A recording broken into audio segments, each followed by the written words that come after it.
Welcome to the Banker Lamp. Please enjoy the video. In this video, I will explain how to drink sea moss powder.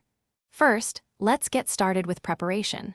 Begin by measuring 1 to 2 teaspoons of your sea moss powder. Then, add this powder to a glass with just a small amount of warm water. It's important to stir this mixture thoroughly until you create a smooth, lump-free paste. This initial step ensures a better consistency for your drink. Once you have your paste, it's time to add more liquid. Gradually pour in about 8 to 12 ounces of your chosen beverage.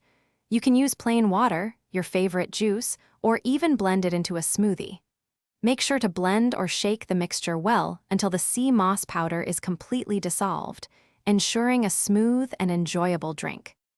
For the best experience, drink your sea moss powder mixture immediately after preparing it to ensure maximum freshness.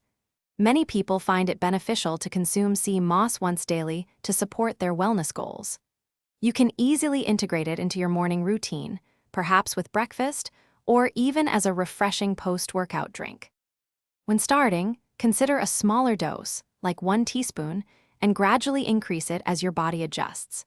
Sea moss powder has a mild taste, so feel free to experiment with different juices or smoothie ingredients to find your favorite flavor combination. Remember, consistency is key for experiencing the potential benefits. For more insights into financial well-being and other great offers, be sure to check out the description below this video for a link to a book that can truly change how you think about money, as well as other deals. Thanks for watching. If this was helpful, leave a like and consider subscribing. See you next time.